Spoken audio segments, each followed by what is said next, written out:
For this video, we're going to be looking at lesson 3.2, exploring a relationship between sets, focusing on examples. So for our first example, in Manitoba school, in a Manitoba school, there are 70 grade 11 students. Of these students, 20 curl and 30 play hockey. There are 35 students who do not play either sport. The following Venn diagram represents the sets of students. So we have S, which is all grades 11 students, and so we have 70 of those. Um, and then we have 20 that curl. I'm going to put that outside just outside because that 20 includes the whole bubble of curling.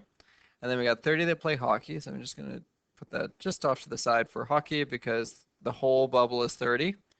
And then we have 35 students that do nothing. So, or either sport, I guess. Shouldn't say nothing. So they are outside the bubbles. So now we need to figure out what each of these pieces, so who falls into the middle, who are just curling, and who are just playing hockey. So we're going to do first who should be in the bubbles.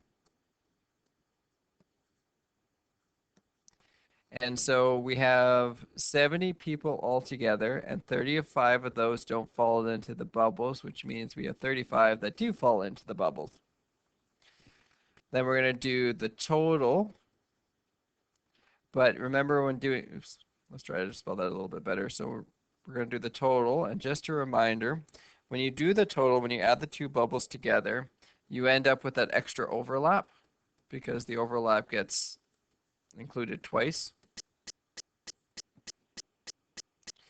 And so we're going to take the 20 from curling and the 30 from hockey, and you get 50 people altogether. And over that middle piece has been included twice because it got included once for curling and once for hockey. Then to find the middle, aka the overlap, we're going to take the total minus how many people should be there, and that will leave that piece, the overlap that got included twice, which works out to be 15. And so that means there's 15 people that fall into the middle that are part of curling and also play hockey. And so if I wanted to find the people that just curl, I take the total of the bubble minus the overlap and what's left over, which is 5 in this case. So there's 5 people that just curl. And then if I do the same thing with hockey, so the hockey was 30 minus the 15, which leaves me with 15. So there's 15 that just play hockey. And so just double check, if I do the 15 plus the 15 plus the 5, gets me that 35 that should be in the bubbles. So now I'm going to go over here and answer these questions based on what I just figured out, but I'm going to use some of my set notation to help me here. And so we determine the number of elements in set C, so the number that curls. So to do that, I'm going to do n for the number of, and in brackets put the set that I'm talking about, so C. And so the people that curl is 20.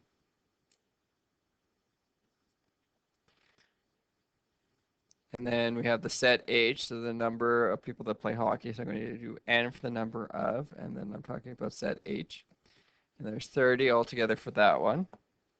And then in set C and in set H. So the number of, and we haven't covered it just yet, but I'm going to show it to you now anyways, and we'll start practicing it in the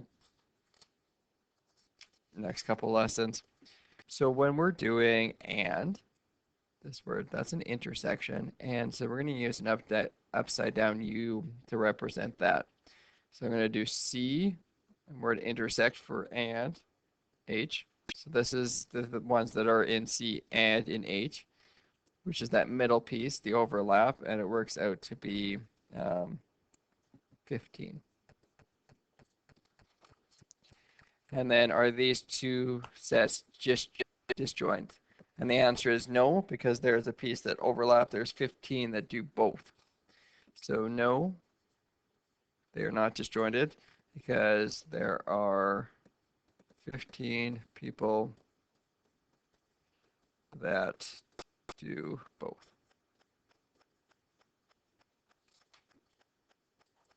So in summary, each element in a universal set appears only once in a Venn diagram. If an element occurs in more than one set, it is placed in the area of the Venn diagram where the two sets overlap.